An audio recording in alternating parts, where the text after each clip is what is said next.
Yeskiel pasal 21 ayat pertama. Pedang Tuhan melawan Yerusalem. Datanglah firman Tuhan kepadaku. Ayat 2.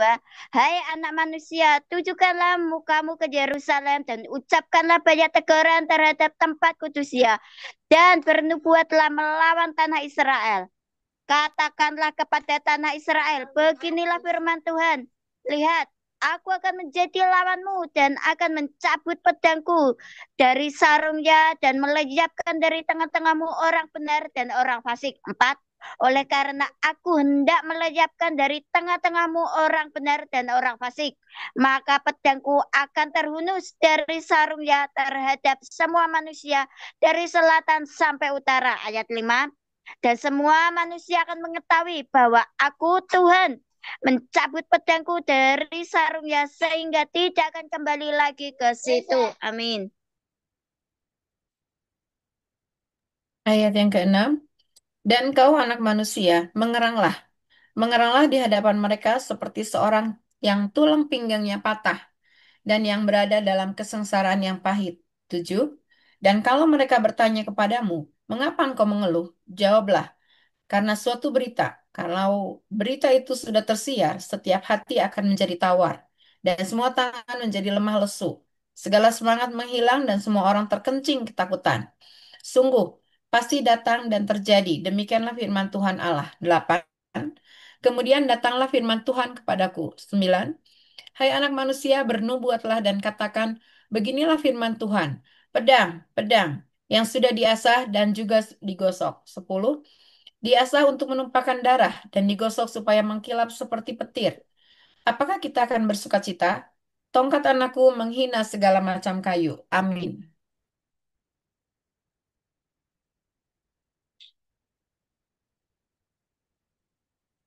Neng Ike, Neng Ike. Oke, lanjut ya. Neng Ike kalau mau baca di unmute, tapi kalau masih di jalan saya sambung ya ke Ibu Lampita. Oke. Haleluya. Sorry, sorry. Aduh. Yehezkiel, maaf ya Bu. Ayat 11 11 ya Bu ya. Ya. Sebentar. Ya, betul. Ayat 11. Ayat Ya. 11 Bu, Yehezkiel 21 ayat 11. Yehezkiel 21 ayat 11. Demikian firman Tuhan. Pedang itu diberikan supaya digosok, supaya sedia dipergunakan pedang itu diasah dan digosok, supaya diberikan ke tangan si pembunuh. Ayat 12. Berserulah dan merataplah hai anak manusia, sebab pedang itu ditujukan melawan umatku, ditujukan melawan semua pimpinan Israel. Mereka akan mereka dan umatku sama-sama dibiarkan dimakan pedang. Oleh sebab itu, tepuklah pinggangmu sebagai tanda perkabungan. Ayat 13. Sebab percobaan datang dan tidak suatu pun yang dapat tahan, demikian firman Tuhan Allah. Ayat 14. Dan engkau anak manusia, bernubuatlah dan tepuklah tanganmu, biarlah pedang itu menjadi 2 kali lipat, 3 kali lipat, itu pedang pembunuhan. Sedangkan untuk pembunuhan besar-besaran yang berkeliling menghabiskan mereka. Ayat 15. Supaya hati mereka hancur dan yang jatuh berbahan bertambah-tambah di tiap pintu gerbang mereka. Aku memerintahkan penumpahan darah dengan pedang itu. Aduh, pedang itu dibuat menyamai petir dan digosok untuk menumpahkan darah. Amin. Amin. 16. Pancung yang di kanan dan di kiri, kemana saja matamu menetap. 17. Dan aku juga akan bertepuk tangan dan hatiku yang panas menjadi tenang kembali. Aku, Tuhan yang mengatakannya. 18. Lalu datanglah firman Tuhan kepadaku. 19. Hai engkau anak manusia, Gambarlah dua jalan yang akan dilalui oleh pedang Raja Babel. Keduanya mulai dari satu negeri, buatlah sebuah papan penunjuk jalan pada awal jalan yang menuju ke masing-masing kota. 20. Gambarlah dari jalan mana pedang itu datang melawan Raba, ibu kota Bani Amon, dan melawan Yehuda yang bentengnya ada di Yerusalem. Amin. 21.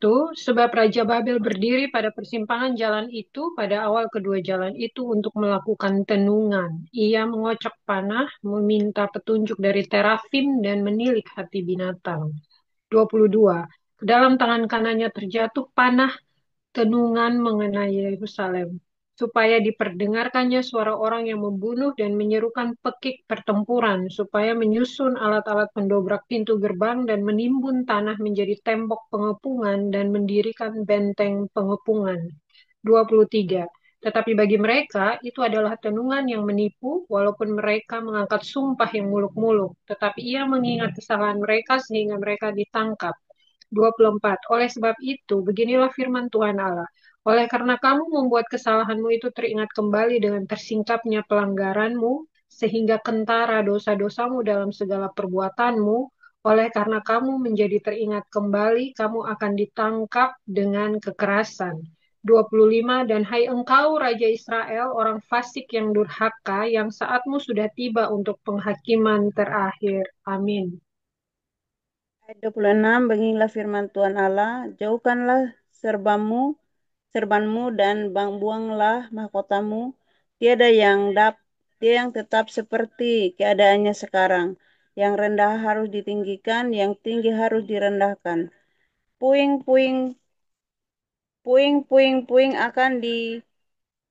akan kujadikan dia, ini pun tidak akan tetap, sampai ia datang dan berhak atasnya, dan kepadanya akan kuberikan itu.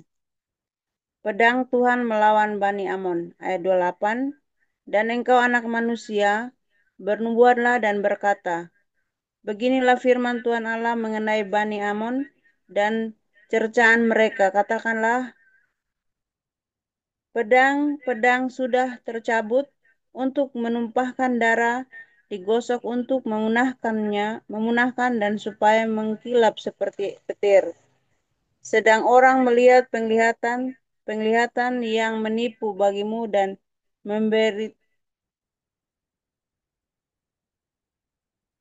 memberi tenung-tenungan bohong kepadamu untuk diletakkan ke leher orang-orang fasik yang durhaka, yang saatnya sudah tiba untuk penghakiman terakhir. 30. Kembalikanlah itu kepada sarungnya di tempat penciptaanmu dan di negeri asalmu. Aku akan menghukum engkau. Amin. Ayo Mbak. 31 sampai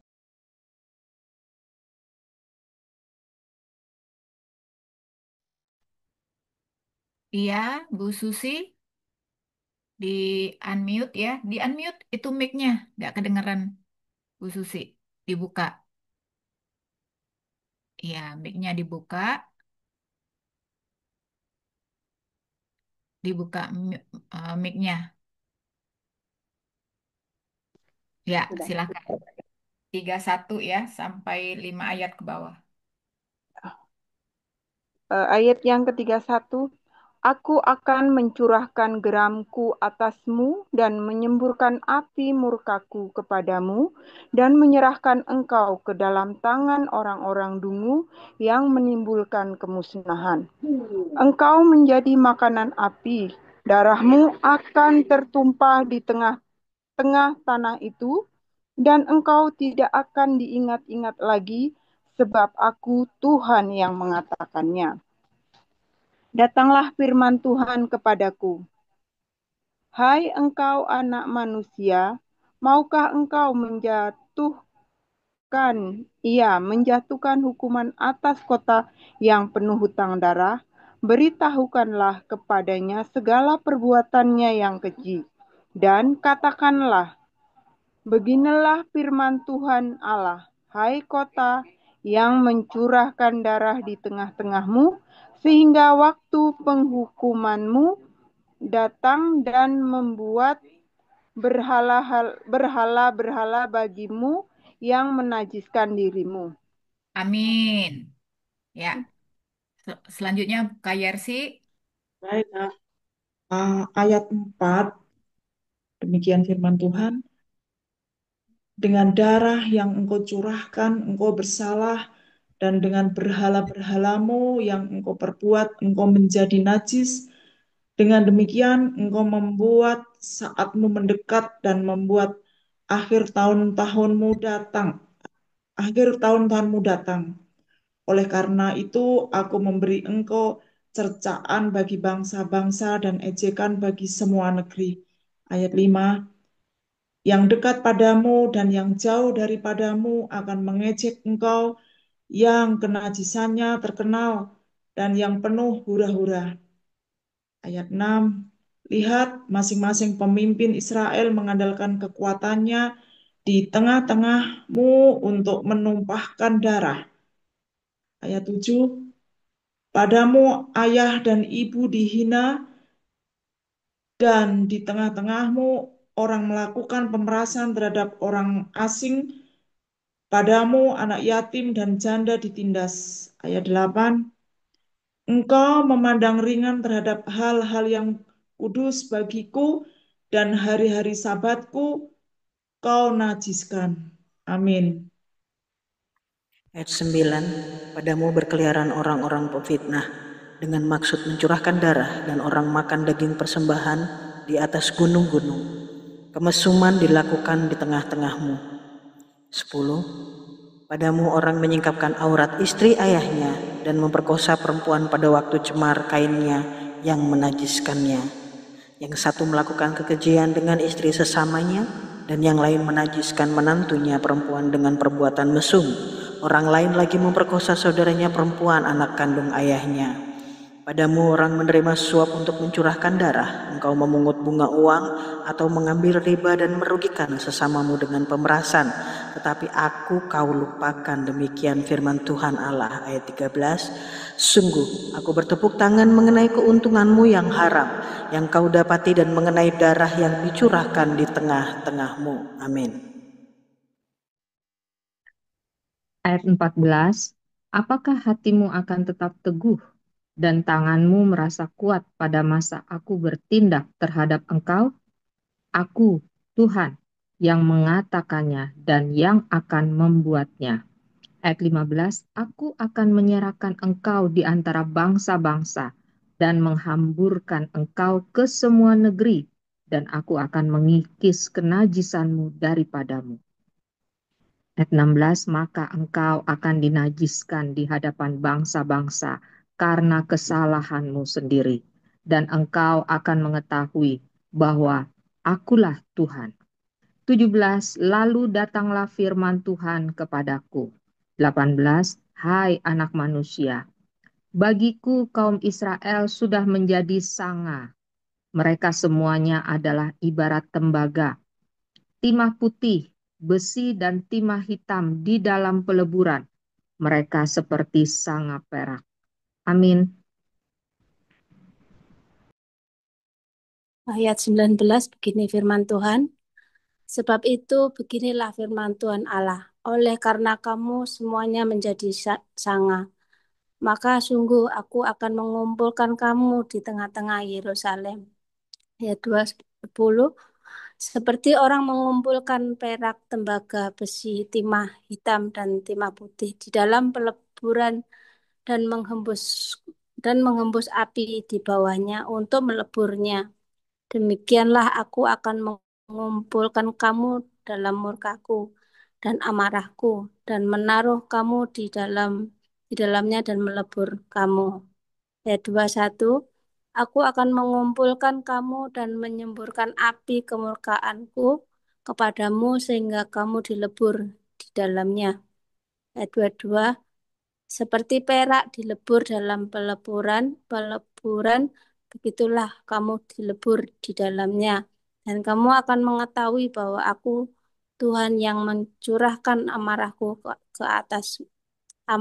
atasmu. Ayat 23. Kemudian datanglah firman Tuhan kepadaku. Amin. Ayat yang ke-24. Hai anak manusia, katakanlah kepadanya, engkau adalah tanah yang tidak menerima hujan, tidak mendapat air pada masa kegeraman. Ayat yang ke-25, yang pemimpin-pemimpinnya di tengah-tengahnya seperti singa yang mengaum, yang menerkam mangsanya, manusia ditelan, harta benda dan barang-barang yang berharga dirampas. Janda-janda dibuat bertambah-tambah di tengah-tengahnya. Ayat yang ke-26, imam-imamnya memperkosa hukum Tauratku dan menajiskan hal-hal yang kudus bagiku. Mereka tidak membedakan antara yang kudus dengan yang tidak kudus, tidak mengajarkan perbedaan yang najis dengan yang tahir. Mereka menutup mata terhadap hari-hari sabatku. Demikianlah aku dinajiskan di tengah-tengah mereka. Ayat yang ke-27. Pemuka-pemukanya di tengah-tengahnya adalah seperti serigala-serigala yang menerkam mangsanya dalam kehausan akan darah yang membinasakan orang-orang untuk menguntungkan diri sendiri secara haram. Amin. Kurang satu, Bu, kayaknya 28. Satu lagi. 28. Ya, satu lagi. Nah, dan nabi-nabinya mengoles mereka dengan kapur, dengan melihat penglihatan yang menipu, dan memberi tenungan bohong bagi mereka. Nabi-nabi itu berkata, beginilah firman Tuhan Allah. Tetapi Tuhan tidak berfirman. Amin. Ayat 29. Penduduk negeri melakukan pemerasan dan perampasan, menindas orang sengsara dan miskin, dan mereka melakukan pemerasan terhadap orang asing bertentangan dengan hukum. Aku mencari di tengah-tengah seorang yang hendak mendirikan tembok atau mempertahankan dari itu hadapanku, supaya jangan, tapi aku tidak menemuinya. Maka aku menggeramku atas mereka dan binasakan mereka dengan api kemurkaanku. Kelakuan mereka timpakan atas kepala mereka. Demikian firman Tuhan Allah. Yeskel 23 ayat 1 dan 2. Kakak beradik Ohola dan Oholibah. Datanglah firman Tuhan kepadaku. Hai anak manusia, ada 2 orang perempuan anak dari satu. Amin. Ayat 3. Mereka bersundal di Mesir, mereka bersundal pada masa mudanya. Sorry, maaf. Gabriel, sorry. Gabriel ikut baca Yehezkiel 23 ayat 3 ya. Di unmute. Ya, silakan. Bunda, ada suara Bunda. Ada, terdengar. Aku nyimak aja Bunda, kurang sehat nih Bunda. Oke, baik. Bu Eti, silakan. Maaf ya Bunda. Yehezkiel 23 ayat 3. Mereka bersundal di Mesir, mereka bersundal pada masa mudanya, di sana susunya dijama-jama dan dada keperawanannya dipegang-pegang. 4. Nama yang tertua ialah Ohola dan nama adiknya ialah Oholiba. Mereka aku punya dan mereka melahirkan anak-anak lelaki dan perempuan. Mengenai nama-nama mereka, Ohola ialah Samaria dan Oholiba ialah Yerusalem. 5. Dan Ohola berzina, sedang ia aku punya. Ia sangat berahi kepada kekasih-kekasihnya, kepada orang Asyur, pahlawan-pahlawan perang. 6. Berpakaian kain ungu tua, bupati-bupati dan penguasa-penguasa, semuanya pemuda yang ganteng pasukan kuda. 7. Ia melakukan persundalannya dengan mereka. Semuanya orang Asyur pilihan. Ia menajiskan dirinya dengan semua orang, kepada siapa ia berahi dan dengan berhala-berhalanya. Amin. Ayat 8. Ia tidak meninggalkan persundalannya yang dilakukannya sejak dari Mesir. Sebab pada masa mudanya orang sudah menidurinya dan mereka memegang-megang dada keperawanannya dan mencurahkan persundalan mereka kepadanya. 9. Oleh sebab itu aku menyerahkan dia ke dalam tangan kekasih-kekasihnya dan tangan orang Asyur kepada siapa ia birahi. 10. Mereka menyingkapkan auratnya. Anak-anaknya lelaki dan perempuan ditangkap dan ia sendiri dibunuh dengan pedang. Dengan demikian namanya dipercakapkan di antara kaum perempuan sebab hukuman telah dijatuhkan atasnya. 11. Walaupun hal itu dilihat oleh adik-adiknya Oholiba, ia lebih birahi lagi dan persundalannya melebihi lagi dari kakaknya. 12. Ia birahi kepada Asyur, kepada bupati-bupati dan penguasa-penguasanya, kepada pahlawan-pahlawan perang yang pakaiannya sangat sempurna, kepada pasukan kuda, semuanya pemuda yang ganteng. Amin. Ayat 13, aku melihat bahwa ia menajiskan diri, kelakuan mereka berdua adalah sama. 14, bahkan ia menambah persundalannya lagi. Ia melihat laki-laki yang terukir pada dinding, gambar orang-orang Kasdim, diukir dalam warna linggam. 15, pinggangnya diikat dengan pinggang kepalanya memakai serban, kelihatan seperti perwira yang menyerupai dari Kasdim, tanah kelahiran mereka. 16, segera sesudah kelihatan oleh matanya ia berahi kepada mereka dan mengirim suruhan kepada mereka ke tanah Kasdim. 17, maka orang Babel datang kepadanya menikmati tempat tidur percintaan dan menajiskan dia dengan persundalan mereka. Sesudah ia menjadi najis oleh mereka, ia meronta dari mereka. Lanjut. 18. Oleh karena ia melakukan persundalannya dengan terang-terangan dan memperlihatkan sendiri auratnya, maka aku menjauhkan diri karena jijik daripadanya, seperti aku menjauhkan diri dari adiknya. 19. Ia melakukan lebih banyak lagi persundalannya sambil teringat kepada masa mudanya, waktu ia bersundal di tanah Mesir. 20. Ia berahi kepada kawan-kawannya bersundal, yang auratnya seperti aurat keledai dan zakarnya seperti zakar kuda. 21. Engkau menginginkan kemesuman masa mudamu, waktu orang Mesir memegang-megang dadamu dan menjamah-jamah susu kegadisanmu. 22. Oleh sebab itu, hai Oholiba, beginilah firman Tuhan Allah. Memang engkau sudah menjauhkan dirimu dari kekasih-kekasihmu, tetapi sungguh, aku akan menyuruh mereka bergerak melawan engkau. Aku akan membawa mereka melawan engkau dari sekitarmu. Amin. Yeskiel 23 ayat Yeskiel 23 ayat 23. Orang Babel dan semua orang-orang Kasdim, orang Pekot, orang Soa, dan orang Koa, dan semua orang Asur bersama mereka, pemuda yang ganteng, bupati semuanya, perwira-perwira dan pahlawan-pahlawan perang pasukan kuda semuanya. 24. Mereka datang melawan engkau dengan banyak kereta dan roda-roda, dan dengan sekumpulan bangsa-bangsa mereka akan menyusun perisai besar dan kecil, dan ketopong di sekitarmu melawan engkau, dan aku akan menyerahkan perkara ini di hadapannya, dan mereka akan menghakimi engkau menurut hukum mereka. Ayat 25. Aku akan membalas cemburuanku kepadamu, sehingga mereka memperlakukan engkau dengan kemurkaan. Hidung dan telingamu akan dikerat, dan sisamu akan mati rebah oleh pedang.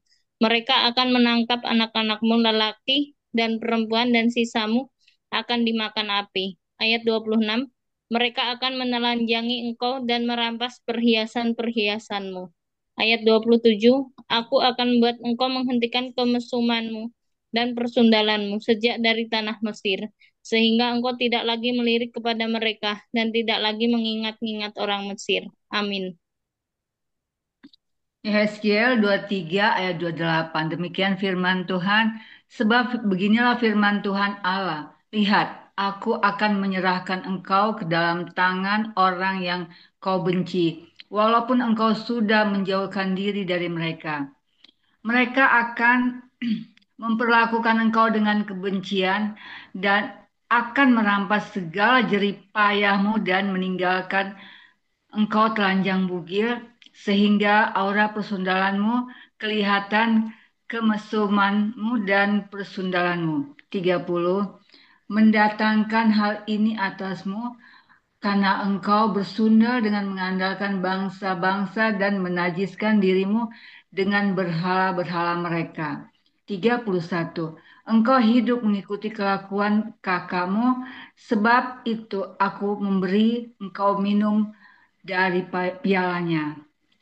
32. Beginilah firman Tuhan Allah. Engkau harus minum dari piala kakakmu, piala yang dalam dan luar mulutnya, yaitu piala yang banyak isinya, menjadi tertawan dan olok-olok engkau. 33. Engkau akan penuh kemabukan dan duka cita, piala kengerian disertai kesunyian, ialah piala kakakmu Samaria. Amin. 34.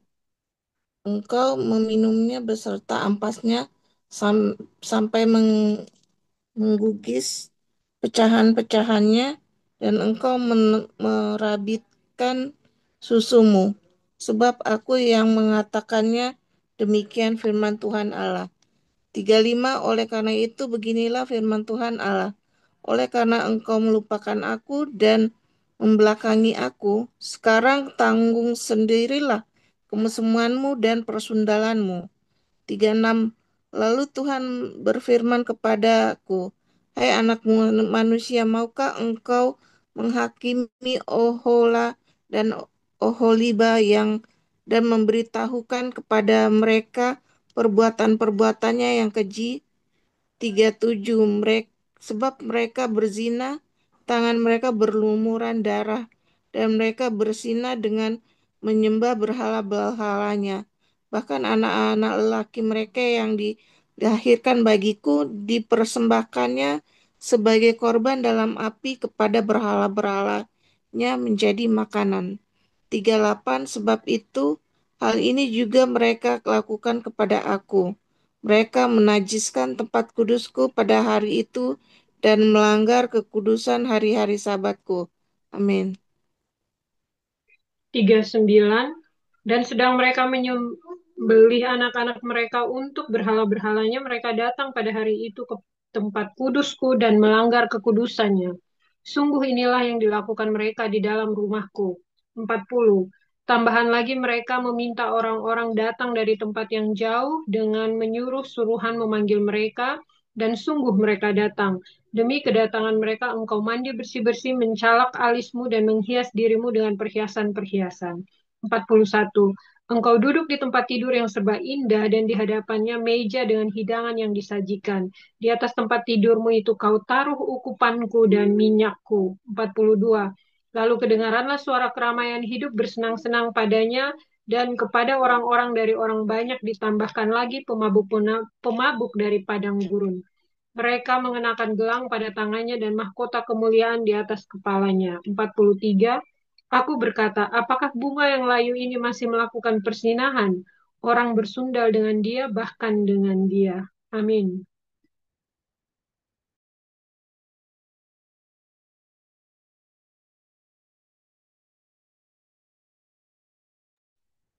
Ayat 44. 44 ya. Iya. 44. Mereka datang kepadanya seperti orang mendatangi perempuan sundal. Demikianlah mereka datang kepada Oloha dan Olohiba untuk melakukan kemasuman. Tetapi orang-orang yang benar saleh akan menghakimi mereka seperti orang menghakimi perempuan-perempuan yang berzina dan yang menumpahkan darah.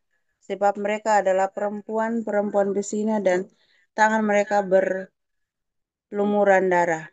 Sebab beginilah firman Tuhan Allah, biarlah bangkit sekumpulan orang melawan mereka dan biarkanlah mereka menjadi kengerian dan rampasan. Kumpulan orang ini akan melontari mereka dengan batu dan memancung mereka dengan pedangnya, membunuh anak-anak lelaki dan anak-anak perempuan mereka, dan membakar habis rumah-rumah mereka. Aku akan menghentikan kemasuman di tanah itu, dan semua kaum perempuan akan memperhatikan peringatan itu dan tidak akan melakukan kemasuman lagi seperti yang kamu lakukan. Lanjut, Bu. Habisin 49. Saya habisin, ya. Iya. Orang akan membalaskan kemasumanmu atasmu, dan kamu harus menanggung dosa-dosamu lantaran kamu menyembah berhala-berhala, dan kamu akan mengetahui bahwa Akulah Tuhan Allah. Amin. Amin. Baik, Ibu-ibu, kita sudah selesai membaca 3 pasal. Kita akan bersaat teduh ya. Jadi saya akan share pelayanan waktu di Bandung. Lalu setelah itu nanti ada musik pengiring juga dari Ibu Kristi. Kita akan meminta tuntunan Roh Kudus, apa yang ditanamkan kepada kita, dan rema itu siap kita bagikan satu sama lain untuk menjadi berkat.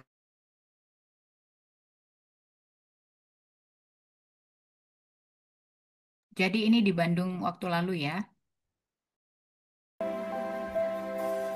Kau Tuhan, penolong dalam hidupku, ku percaya hanya kepadamu. Kau pegang tanganku dan tuntun langkahku, Yesus, kau perlindunganku. Kau Tuhan, kekuatan dalam hidupku, penolongku dalam kesesakan. Kau gunung batuku dan pertahananku, Yesus, kau kemenanganku. Yesus, padamu ku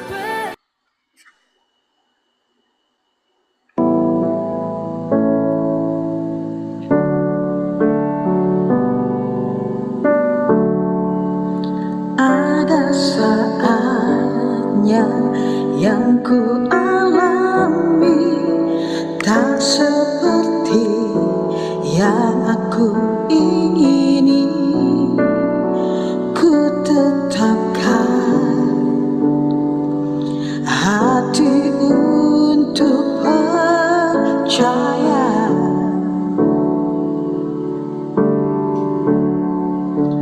Ada saatnya yang ku hadapi, seringkali aku tak mengerti. Ku memilih untuk tetap setia.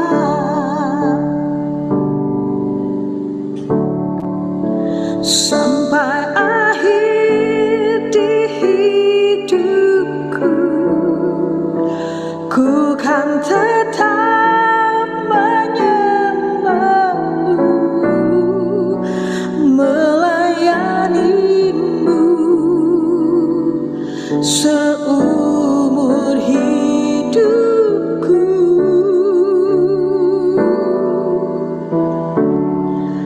Sampai ku menutup mata, ku tetap mengasihimu, biar kau dapati hamba-Mu yang setia.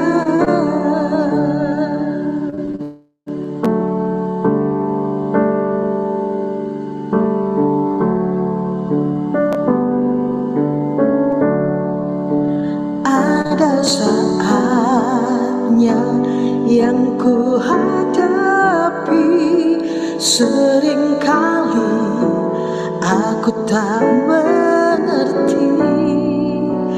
Ku memilih untuk tetap setia.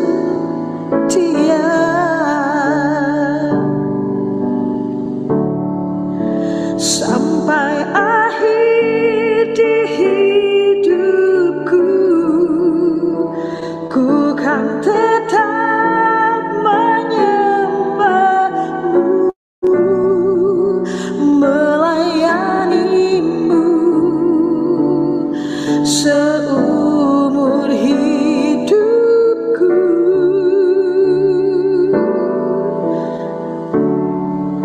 Sampai ku menutup mata, ku tetap mengasihimu, biar kau dapati ku hamba-Mu yang setia.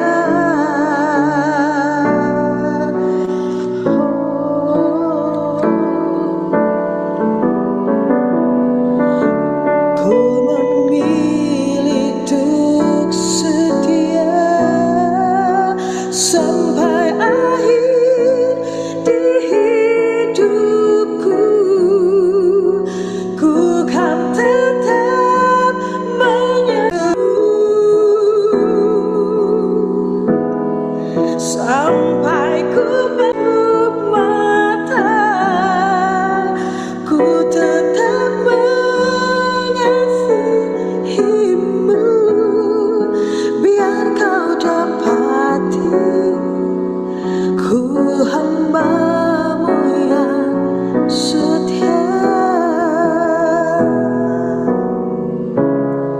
Biar kau dapati ku hamba-Mu yang setia.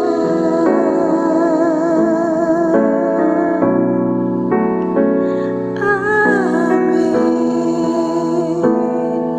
Amin. Amin. Terima kasih Ibu Kristi, luar biasa. Baik ibu-ibu, kita sudah Kita sudah selesai ya tadi mendengar luar biasa dari Ibu Kristi. Sekarang bagi mereka yang mau berbagi rema, dipersilahkan yang sudah dapat. Monggo, Bu Ayu, Bu Lampita, Oke, Bu Yersi, shalom. Bu Terima kasih Bu Ellen, Juli Bu Ayu. Oke. atas kesempatan. Ya, yang saya dapat di Yeskia pasal 21 ayat 6 itu ya, ayat 6. Dan engkau anak manusia mengeranglah di hadapan mereka seperti seorang yang tulang pinggangnya patah dan yang berada dalam kesengsaraan yang pahit. Ya, di mana tadi dari keluarga Semarang, saya sangat terkejut, saya sangat kaget dengan keadaan keluarga besar saya yang di Semarang itu mengerikan. Dalam arti saat ini tanda petik keluarga besar saya kena kutuk. Bagaimana saya memenangkan Yerusalem, keluarga besar saya. Di Yerusalem rumah tangga saya berdoa, ada layanan malaikat, ada tutung perlindungan Tuhan di Mazmur 91 terjadi atas rumah tangga saya, dan kemuliaan Tuhan turun atas rumah tangga saya. Dan melalui ini, di mana keluarga besar saya di Semarang terkena kutuk kematian. Dalam arti semua kakak-kakak saya dari pertama sampai akhir, sampai adik saya, sampai ponakan saya itu terkena kutuk kematian. Dalam arti mereka tidak punya anak. Mereka mengalami keguguran. Tuhan, apa ini? Sampai secara finansial juga mati.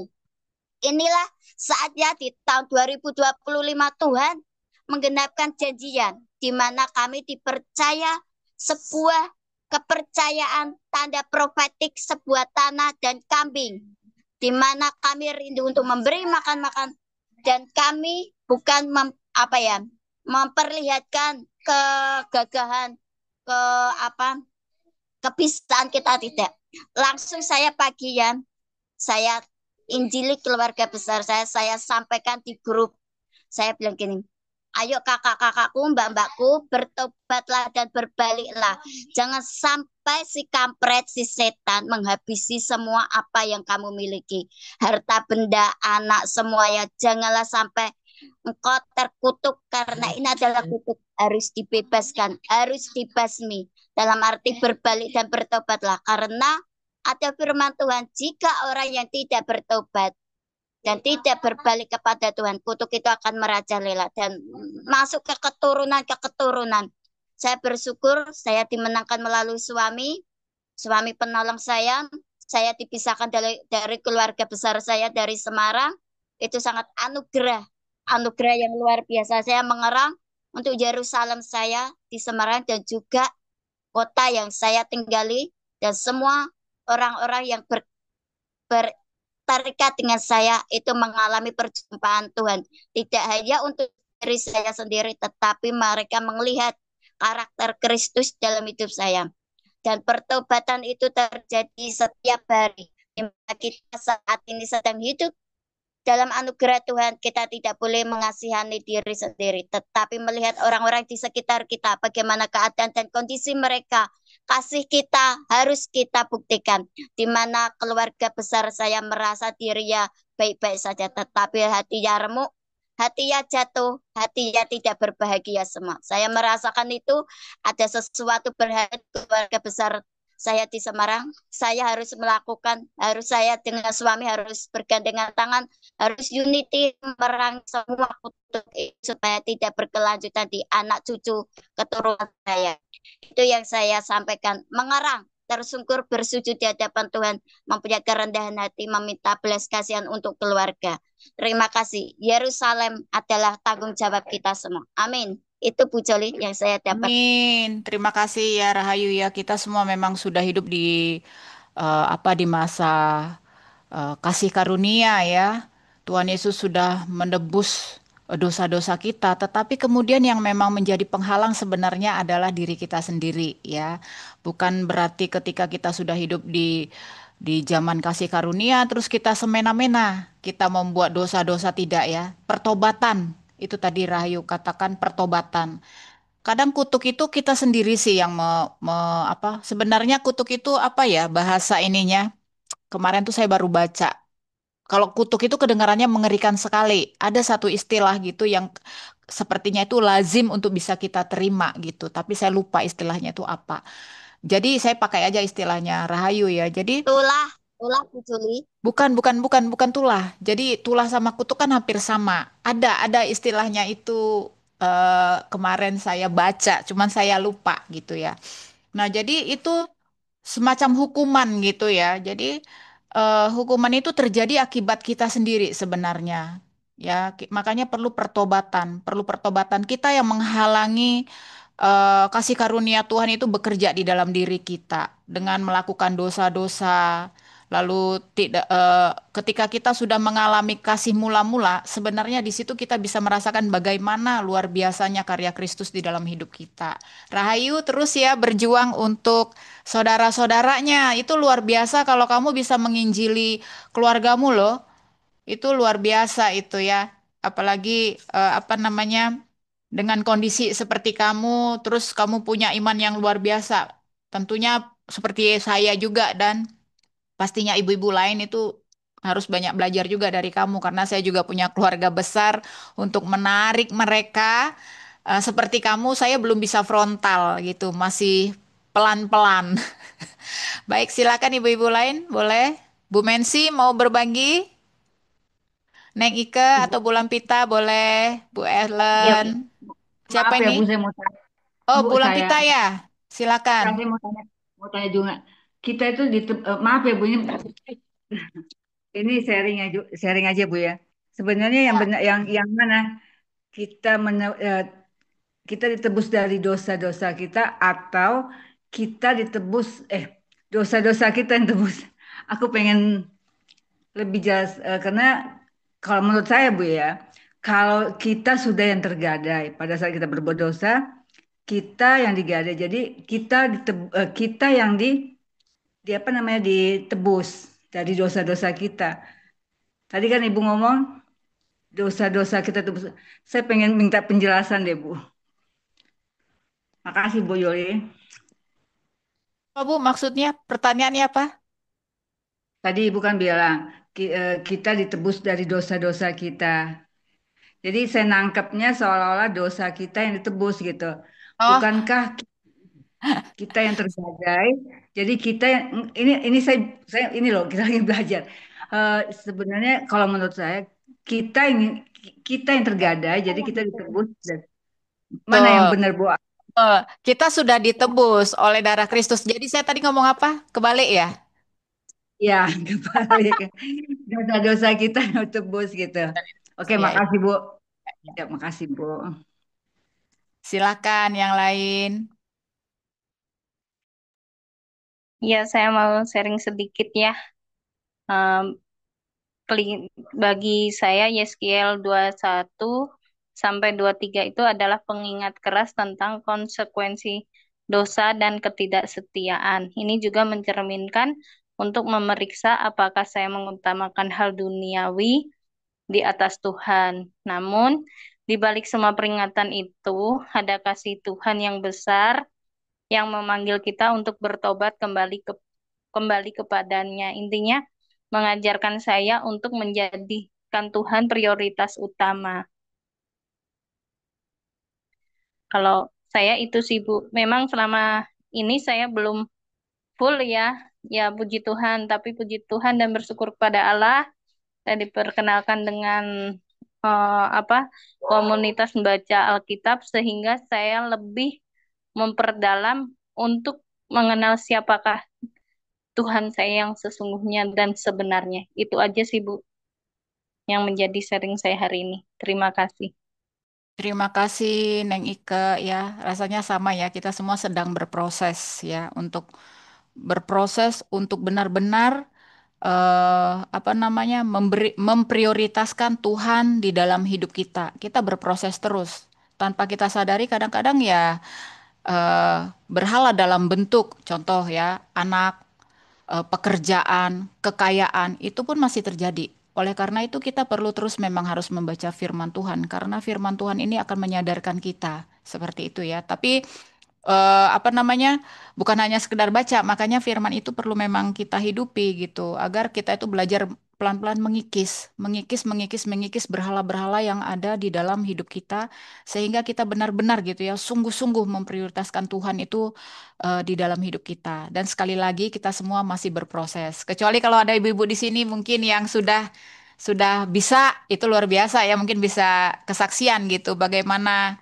bisa apa namanya betul-betul sudah bisa membuat bahwa Tuhan itu adalah prioritas utama di dalam hidupnya. Itu luar biasa bisa di-sharingkan kepada kita trik-triknya segala macam gitu pasti kita senang banget dengarnya. Apakah ada ibu-ibu selain Ya, kesaksian Bu lah ya Juli. tadi Mungkin ya, saya Pak. sedikit, Bu Bu. Mensi mau prioritas tadi atau mau sharing nih?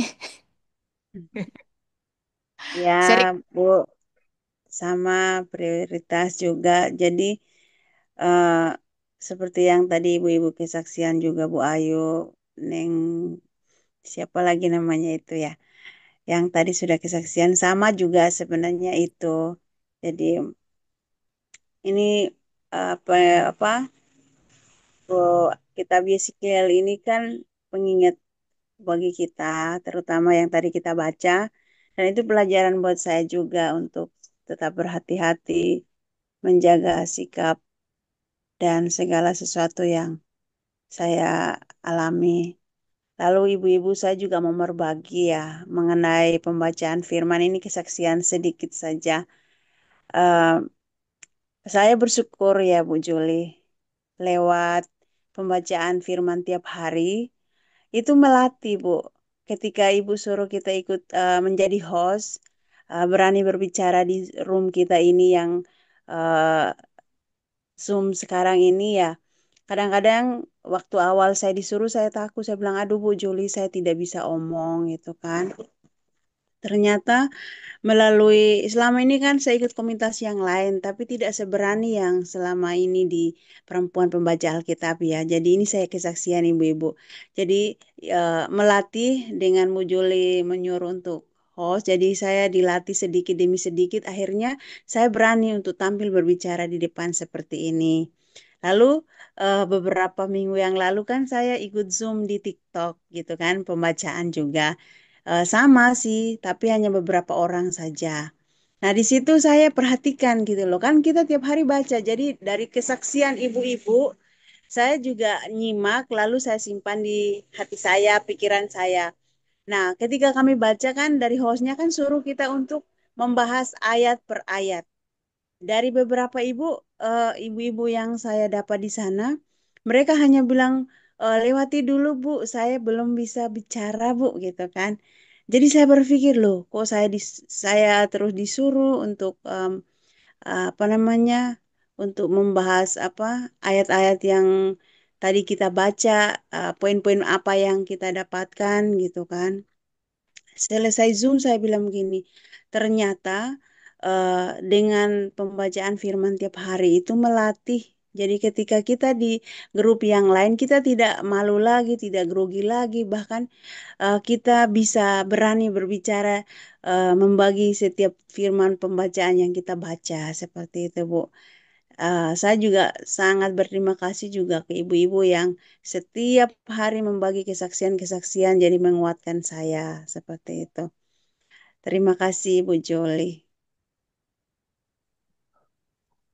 Terima kasih Bu Mensi ya, wow luar biasa kan memang begitu ya. Memang komunitas perempuan baca Alkitab ini memang sederhana ya. Dia fokusnya memang hanya bicara, membaca. Kita sama-sama kan bicara, mulutnya kan terbuka ya, membaca firman, terus sharing ibu-ibu ini kan semua luar biasa. Itu ada di dalam otak tanpa kita sadari itu kita simpan gitu kan. Nah, memang tidak melakukan sesuatu yang lain, memang dia fokus gitu. Dan memang kan tujuannya ya, kita itu di sini menjadi kepala bukanlah ekor gitu ya. Artinya ketika kita selesai dari sini, kita pun dapat menjadi berkat di tempat lain ya. Kalau biasanya mungkin kita kalau mau ngomong malu-malu ya, disinilah memang tempat kita berlatih untuk memperkatakan firman ya, berlatih untuk bersaksi, berlatih untuk sharing rema. Memang disinilah tempatnya kita tidak usah malu, tidak usah merasa wah ada yang lain lebih hebat, tidak. Kita benar-benar sama-sama belajar di sini gitu. Nyatanya saya melihat ya kayak Bu Mensi, ada juga Bu Sofi di sini kebetulan dia nggak ikut dan ibu-ibu lain gitu ya yang saya kenal itu juga berkembang, dibawa naik level terus gitu ya. Memang kalau kita mau naik level kita harus mulai juga bukan hanya sekedar mendoakan, tetapi juga berani berbicara gitu ya, memperkatakan firman, bersaksi di depan banyak orang, seperti itu ya. Dan luar biasa terima kasih Bu Mensi untuk kesaksiannya, teruslah menjadi berkat dimanapun Bu Mensi berada ya, termasuk juga di komunitas-komunitas lain yang Ibu Mensi ikuti. Terima kasih Bu Mensi. Silakan ibu-ibu lain. Saya nyambung Bu Joli. Bu Mensi, kalau kata orang Jawa, yang merasa Jawa tolong angkat tangan. Saya nggak mau angkat tangan sendirian. Itu ada pepatah bilang witing tresno jalaran soko kulino, ya kan? Lama-lama itu kita tuh menjadi tresno tuh kalau bisa cinta, bisa ini ya, bisa sayang karena kulino tuh kebiasaan. Mungkin orang kan kalau dulu di Jawa kan orang yang pasangan gitu ya, dia belum cinta, tapi karena ketemu terus ya kan, komunikasi terus, ya lama-lama jatuh cinta juga. Nah, baca firman juga seperti itu. Kita bisa kenal sama Tuhan ya karena kita terbiasa untuk berbicara sama Tuhan terus lewat baca firman. Jadi eh, benar kata Bu Joli, semuanya bertumbuh di dalam Tuhan, walaupun hanya dengan komunitas yang mungkin banyak orang tuh menganggap remeh ya. Alah, cuman kayak gitu aja kok lewat Zoom ketemu kotak-kotak kecil gitu kan. Tapi ya nggak apa-apa, Tuhan juga diremehkan kok. Tapi biasanya yang diremehkan itu justru dia akan dapat batu loncatan untuk naik, untuk melompat lebih tinggi daripada orang-orang yang meremehkan itu. Tapi bukan itu yang mau saya bagikan sebenarnya. Saya nyambung Bu Mensi aja tadi. Yang saya dapetin di SQL ini agak nyelkit buat saya sih, yaitu masalah ego. Karena ego sama harga diri itu kadang-kadang nyerempet-nyerempet 11-12 masih sama. Jadi di SQL 22-23 tadi itu ini ya, bilangnya gini, engkau telah melupakan aku dan membelakangi aku. Itu kita ketemukan beberapa kali. Jadi Tuhan tuh berbicara tentang umatnya yang melupakan dia, melupakan Tuhan, kemudian mencari identitas, kekuatan, dan pengakuan di luar Tuhan, entah lewat kekuasaan, kekayaan, atau yang lainnya.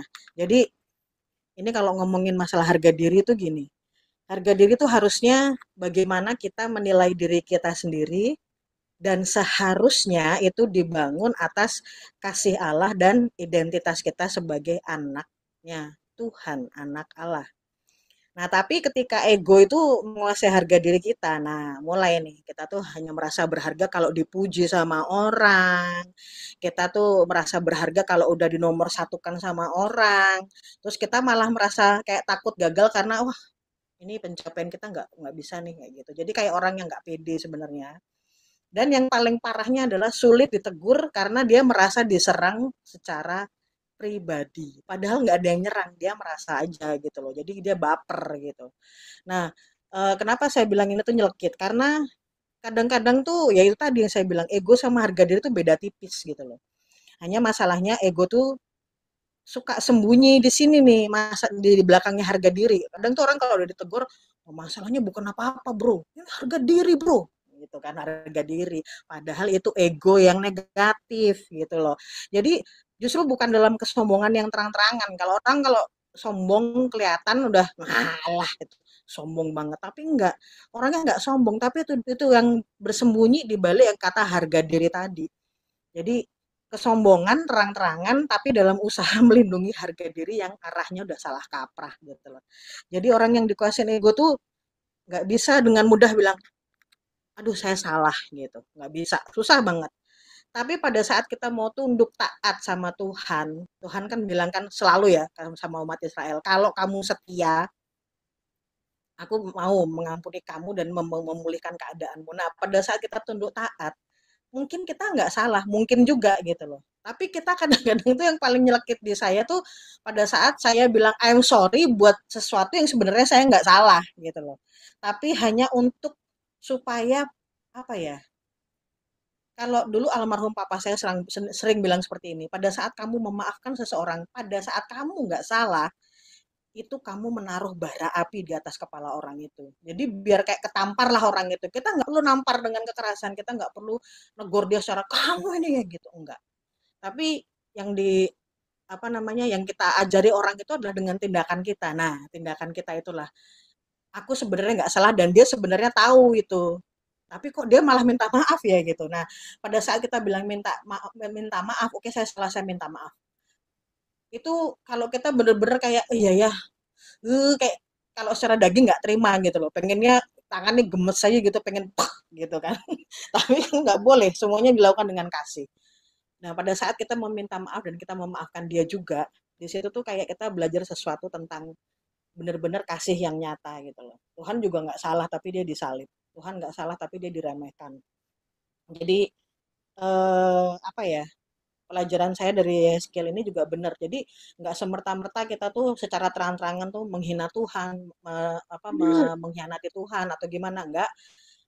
Tapi justru dengan kelakuan kita yang seperti ini, ego kita tuh harus dikalahkan. Kalau kita memang benar-benar namanya mau pikul salib, itu nggak cuman kita nyangkal dirinya tuh, ya itu tadi dimulai dari ego gitu. Pada saat akunya itu dihilangin menjadi kau ya Tuhan. Nah, itu di situ kuasa Tuhan mulai bekerja dalam hidup kita. Itu aja Bu Joli, thank you. Terima kasih Bu Christine ya, ini dia memang kita juga sedang berproses semua ya. Kita semua ini memang luar biasa ya kalau sharing rema, membaca firman, berbicara di depan, mendoakan, wow, luar biasa. Itu luar biasa. Tetapi yang satu tadi itu ya, soal ego. Ini benar-benar tantangan ya. Tuhan Yesus aja kita sudah belajar dari Tuhan Yesus bagaimana ya kita pun ingin menuju seperti itu. Ya, saya percaya ya ibu-ibu ya, kita ini semua membaca firman tidak sia-sia ya, tidak akan pernah sia-sia. Kita semua berproses, jadi kita juga harus mulai, ya bukan harus mulai, tapi saya percaya kita semua ini sedang berpraktek, mempraktekkan. Nah, itu tadi pikul salib, ego, rendah hati, itu kata-kata semua itu yang kalau dipraktekkan sakitnya, wow, ulala baby. Baik, silakan. Ada lagi kah? Bu Nur, Ibu, silakan Bu saya mau Nur. coba, ya, saya mau coba Bu ya, tapi minta Boleh. apa pencerahan dari Ibu. Ini saya nangkap dari Yehezkiel 23 tentang Ohola ialah Samaria dan Oholiba ialah Yerusalem. Kalau dalam impresi saya, dalam pikiran saya, si kakak itu Ohola itu adalah Katolik, Dan Oholiba itu ada Kristen Protestan dan mereka berjinah atau bekerja sama dengan PBB dan semua kekayaan-kekayaan dari anggota-anggota PBB disumbangkan ke kedua tadi, Katolik Roma dan Protestan yang ada di apa. Apakah betul itu impresi saya, Bu? Jadi mereka berzina. Kalau mau perang didoakan sama si Katolik ini maupun Protestan. Mereka bekerja sama padahal itu mereka mengaku Yesus sebagai Tuhan, tapi tingkah laku mereka menuntun kepada peperangan, menguasai manusia lainnya. Murka Tuhan itulah yang disebut mereka berzinah di mata Tuhan. Apa betul itu impresi saya, Bu? Baik, silakan ibu-ibu. Bu Dede, ini kita punya ahli-ahli di sini. Bu Dede, Bu Elan, yang mau bantu boleh Bu Lampita. Jadi ini mengenai halo dan Ohola. Ohola. ohola dan oholiba ya. Kalau bahasanya sih memang kalau ditangkap kasar-kasar gitu ya, kok begitu banget. Tetapi yang tersembunyi ya, pesan yang tersembunyi di cerita ini. Kristi, Woi, ini kenapa ini ada suara? ini tunggu bentar. Sorry, saya mute. Silakan siapa yang mau bantu. Tadi Bu Nur ya mengatakan bahwa ini adalah mengenai sebenarnya Katolik dan Kristen. Ya, sebenarnya Katolik dan Kristen Protestan impresi yang didapat oleh Ibu Nur. Apakah ada ibu-ibu yang bisa membantu? Kalau Belum. saya coba baca Bu, saya lihat di sini itu adalah faktor ke apa Ohola itu kan orang grup Samaria sana ya, Israel Utara, dan Oholiba ini kan Yerusalem, se- Israel Selatan, Selatan ya. Saya melihat di sini yang terbaca sama saya itu ketidaksetiaan aja Bu gitu, bahwa mereka sudah berzina itu adalah apa namanya, meninggalkan Tuhan, tidak setia sama Tuhan. Mereka em, orang apa nih, Ohola ini dan Ohobila ini itu masih diri mereka ke bangsa-bangsa lain itu Bu, misalnya Mesir atau Usyur atau apa ya Bu ya. Ya itu. Jadi kalau saya lihat gitu Bu, ketidaksetiaan atau ketidaksetiaan kepada Tuhan atau bergantung kepada orang luar gitu loh, Bu. Itu yang saya tangkap gitu sih Bu. Iya, memang ini mengenai ketidaksetiaan ya, mengenai kesetiaan kepada Tuhan. Mungkin ibu lain boleh, Bu Ellen, Bu Kristi, Saya Kaneti, coba. Bu DP, silakan, Bu DP. Ini saya baca dari yang punyanya Ibu siapa nih? Nah, saya cek dulu di atasnya. Karena saya pernah dengar juga ini tuh dan saya coba cek benar. Ini dari Ibu Rita Wahyu. Ini saya pernah dengar waktu waktu itu tentang Ohola dan Oholiba itu sebenarnya bukan nama sebenarnya. Nama ini tuh kalau dalam bahasa Ibrani itu kan Ohola itu Oholah artinya kemah ibadahnya, her ountain. Itu tuh alegorinya itu kerajaan Israel Utara. Dengan kata lain ibu kotanya Samaria. Kemudian kalau Oholiba itu kemah ibadahku mengarah ke Yerusalem. Nah, nama Ohola dan Oholiba ini bukan nama-nama sebenarnya, tetapi merupakan kiasan untuk Samaria dan kerajaan Yehuda. Nah, itu tuh kalau misalnya kita lihat, ini saya pernah dengar, kalau misalnya kita baca kitab Yehezkiel, itu kita jangan baca letter luck gitu, karena di sini tuh mengandung kiasan. Nah, kiasan ini mengumpamakan bagaimana kebejatan orang-orang Israel pada saat itu yang membuat akhirnya Tuhan menjadi murka. Sampai di sini dikatakan, aku akan mencurahkan murkaku. Aku akan mengeluarkan pedang. Pedang ini yang sudah diasah. Jadi dengan kata lain, Tuhan itu saking kesalnya, sampai dia mengumpamakan ada dua nama, yaitu Ohola dan Oholiba. Jadi Ohola ini adalah Samaria, apa namanya, mengalegorikan Samaria. Oholiba itu mengalegorikan Yehuda. Dua-duanya memiliki karakteristik yang sama. Kita tahu kan Samaria itu sebenarnya kota yang pernah, kalau kita lihat kisah Israel, perjalanan sejarah Israel itu yang tidak pernah mau apa namanya berhubungan dengan orang-orang Israel. Hanya pada saat itu Yesus harus melintasi Samaria. Artinya Yesus apa namanya mendobrak pembatas itu dan Yesus akhirnya membuat wanita Samaria bertobat. Sedangkan kerajaan Yehuda, kita tahu kan Yehuda itu siapa? Yehuda itu adalah satu satu kerajaan yang memang pecahan dari Israel. Waktu itu masa Daud kan hanya satu. Kemudian akhirnya setelah Daud melimpahkan kepada anak-anaknya itu akhirnya terpecah dua menjadi Yehuda, kerajaan Yehuda dan kerajaan Israel. Yehuda ini yang lebih kuat daripada Israel meskipun lebih kecil. Jadi intinya kedua kerajaan ini digambarkan sebagai kakak beradik. Dua-duanya itu memiliki satu masalah dalam hal keseriusan mereka dalam mengikut Tuhan. Nah, kalau misalnya tadi impresinya mengenai Kristen dan Katolik, saya masih belum menemukan jawaban yang benarnya seperti itu karena saya memang tidak mendapatkan itu. Jadi intinya itu tuh adalah penekanan kepada bagaimana kondisi manusia pada saat itu yang di mata Tuhan ini udah sangat-sangat berzinahnya luar biasa. Berzinah dalam arti mereka itu sudah menduakan Tuhan. Mereka itu tidak setia kepada Tuhan. Mereka sudah mulai memiliki apa yang disebut dengan berhala-berhala. Nah, mungkin kalau sekarang dengan apa namanya korelasinya dengan saat ini tuh tidak ada yang namanya perzinahan, tapi penyembahan berhala.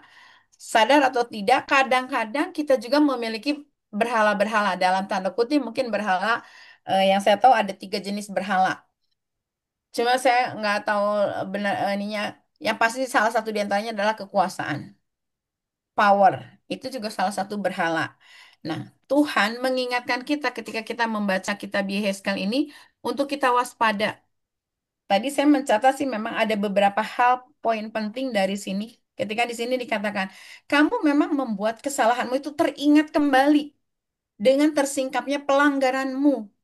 Jadi dengan kata lain mungkin pada saat itu orang-orang Yehuda tuh berada di balik eh, menurut mereka dia setia pada tapi kenyataannya mereka nggak setia gitu. Udah jelas-jelas kalau orang Samaria itu memang nggak terlalu bukan nggak terlalu ya, mereka itu orang yang lah dari Tuhan. Nah, kadang-kadang kita juga mungkin seperti Oholiba yang meniru orang-orang yang dalam tanda kutip mengidolakan orang-orang yang dalam tanda kutip sehingga akhirnya kesalahan kita itu tersingkap kembali. Nah, ketika kesalahan kita tersingkap kembali, akhirnya dosa itu muncul kembali. Nah, ini yang jadi saya tadi sempat yang Ibu Neng Ike ya. Saya memang bergetar ketika saya membaca kitab Yehezkel.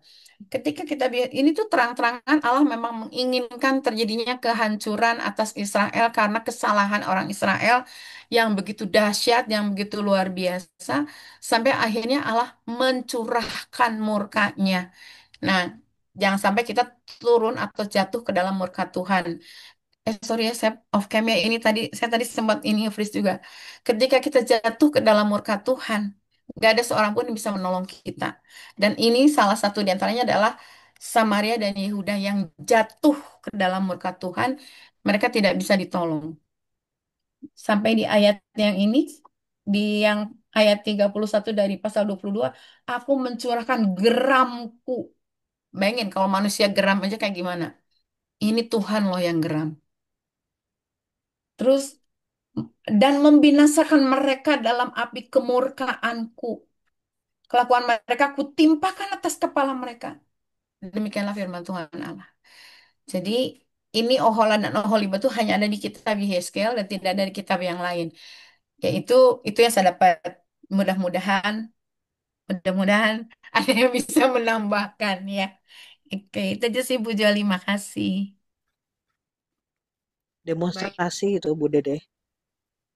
Iya, benar Bu. Jadi ceritanya Tuhan kan memang mendemonstrasikan Ohola dan Oholiba itu cuman kayak contoh aja gitu Bu Nur Iya, Hayati. Jadi mengumpamakan. kalau iya mengumpamakan. Jadi kalau langsung kita mau tarik ke gereja Kristen dengan Katolik itu kayaknya kurang tepat gitu loh. Jadi karena memang Tuhan tuh cuman membuat demonstrasi itu mengumpamakan supaya kita tuh kan kita hidup di masa yang nggak sama dulu dengan sekarang.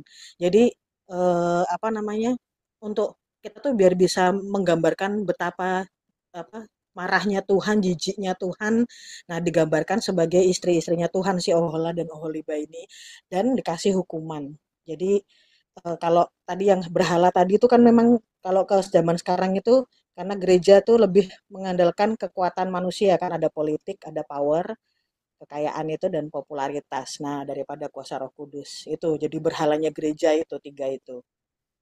Gitu aja Bu Joli. Ya, baik. Gimana Bu Nur? Sudah Oke, Bu. dapat Oke. kejelasannya? Iya, baik. Ya. Jadi memang di sini seperti saya katakan selalu aja soal proses ya, karena memang benar berproses bahwa kesetiaan kepada Allah itu adalah proses perjalanan seumur hidup. Ya, jadi tadi dari urayanya Bu Dede, kita di sini kita diingatkan untuk tidak mendukakan dan tidak menduakan Allah ya. Jadi jenis perzinahan apapun itu termasuk perzinahan jasmani dan perzinahan rohani itu sama-sama dosa yang Allah sendiri tidak tidak sukai dari anak-anaknya ya. Tadi sudah dijelaskan secara gamblang melalui perumpamaan kakak beradik Ohola dan Oholiba ya tadi dikatakan Samaria dan Yehuda ya jadi memang benar-benar ibu-ibu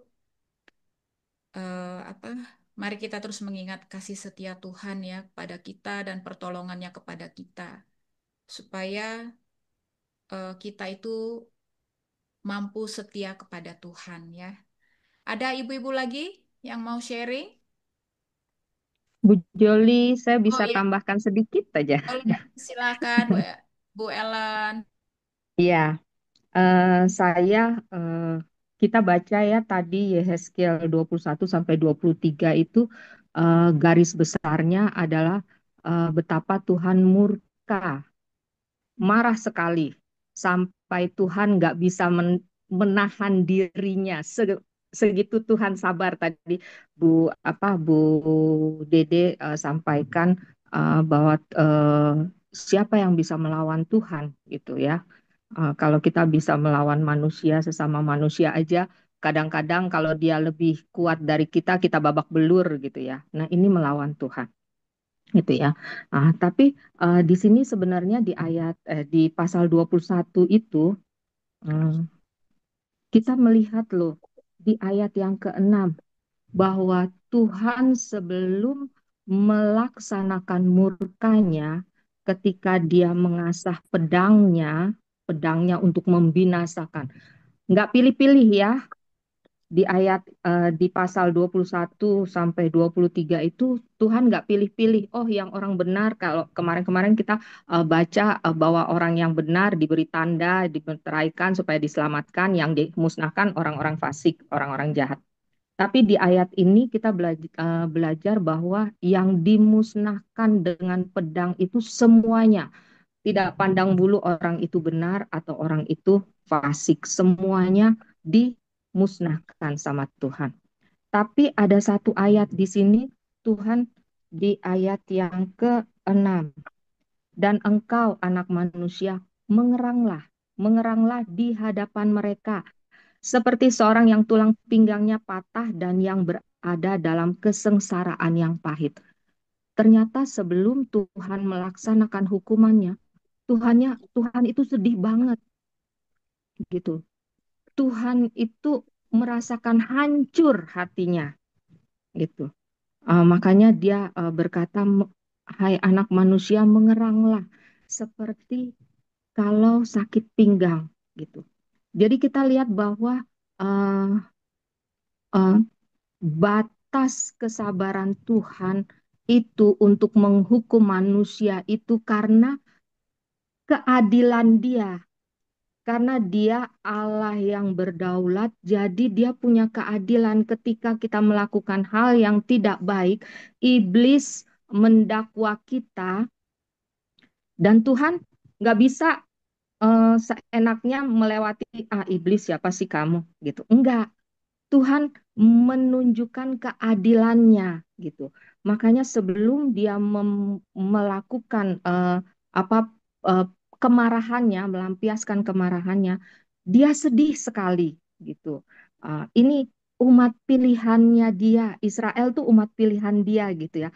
Karena semua bangsa-bangsa itu takut dengan Allahnya Israel gitu. Karena kalau Allah Israel sudah mulai bekerja, wah ini habislah bangsa kita gitu. Kalau menurut bangsa-bangsa di luar Israel gitu ya.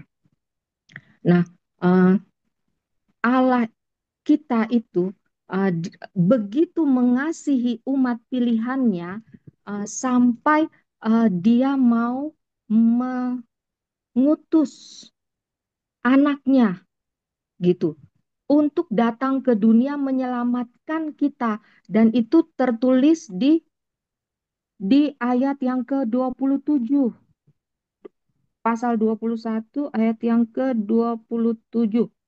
Puing, puing, puing akan kujadikan dia. Ini pun tidak akan tetap sampai ia datang yang berhak atasnya, dan kepadanya akan kuberikan itu. Gitu. Jadi di ayat 21 ini yang saya pelajari adalah bahwa semua apa yang ada di hati Tuhan itu tercurah di situ. Kasihnya dia terhadap anak-anak pilihannya, kemudian kemarahan dia yang karena keadilannya dia tidak bisa begitu saja tutup mata atas kesalahan anak-anak pilihannya, sampai akhirnya supaya dia bisa berlaku tidak memusnahkan anak pilihannya itu, dia datangkan Yesus Kristus Mesias untuk menebus kita, sehingga Yesus bisa menjadi pengacara kita pada saat kita didakwa oleh iblis itu. Kalau Yesus tidak turun, wah habislah kita.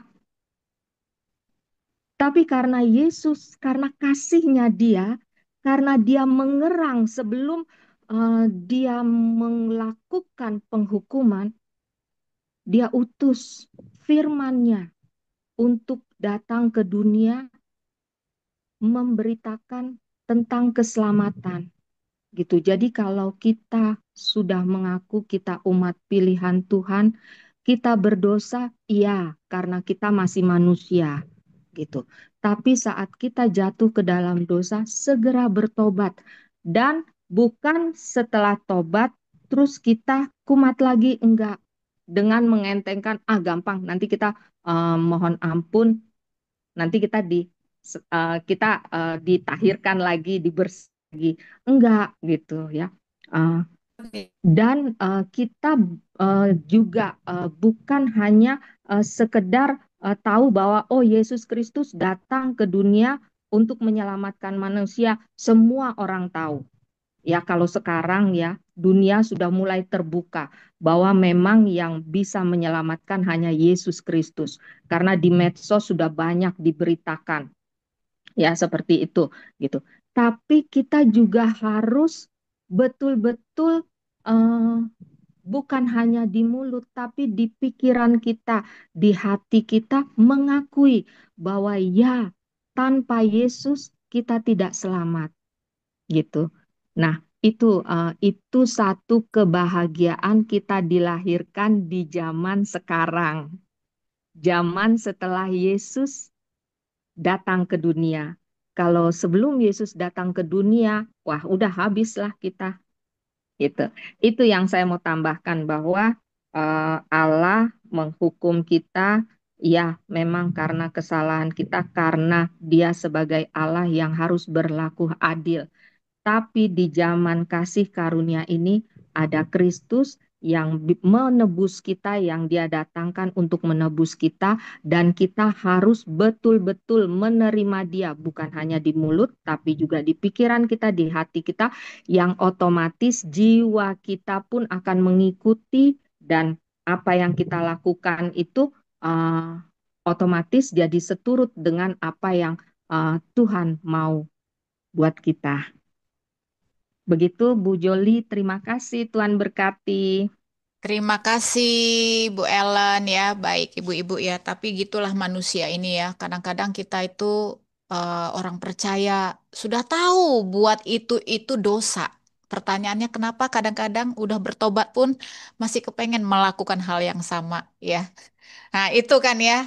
Coba tanyalah diri sendiri. Saya juga kan tanya diri sendiri. Sudah tahu itu dosa, kenapa lu ulangin? Ayo. Ah, ya.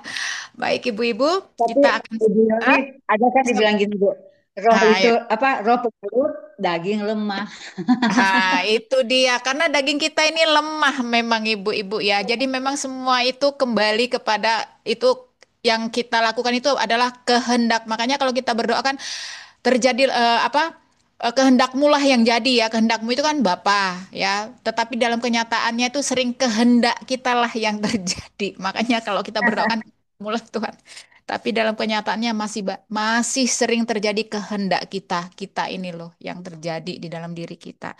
Ya itu tadi, makanya kenapa hamba Tuhan yang luar biasa pun bisa jatuh. Dia jatuh dalam dosa, padahal dia sudah tahu memberitakan firman luar biasa. Dia sudah tahu itu dosa, tapi kenapa dia melakukan dosa itu, gitu ya. Itu tadi. Kita terus ya seperti tadi saya bilang kita yang namanya pertobatan ini memang kita terus berproses dan kita berjaga-jaga. Kita jaga diri kita masing-masing ya. Kita berjaga. Jadi kita berjaga diri kita berjaga roh kita supaya apa yang kita baca firman Tuhan ini tidak sia-sia gitu ya. Jangan sampai kembali lagi ke dosa-dosa yang lama. Pengulangan. Lama-lama Tuhan Yesus capek juga ya kan. Lo ini percuma baca firman. Sok rohani lo berdosa tetap juga dibuat. Kan Tuhan Yesus nanti ngambek. Baik ibu-ibu itu tadi bercanda ya. Kita akan Bentar Bu tutup. Joli. Oh Bu silakan Bu Dede. Bu Mary Kaban sama Bu Wulan mukanya mirip di sini. Kayak adik kakak. Oh iya ya karena mereka sebelahan kalau di sini terlihat. Tapi emang mirip.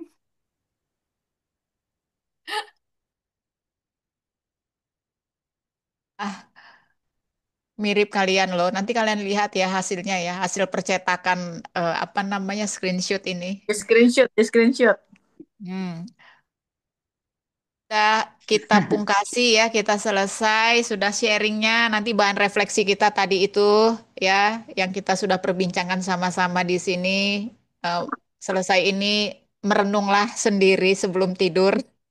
Kenapa sih sudah tahu dosa gue ulangin lagi gitu ya. Baik, bisa minta tolong nih lah, udah Bu Ellen aja deh yang doa tutup karena tadi yang terakhir. Oke, yuk kita satu dalam doa.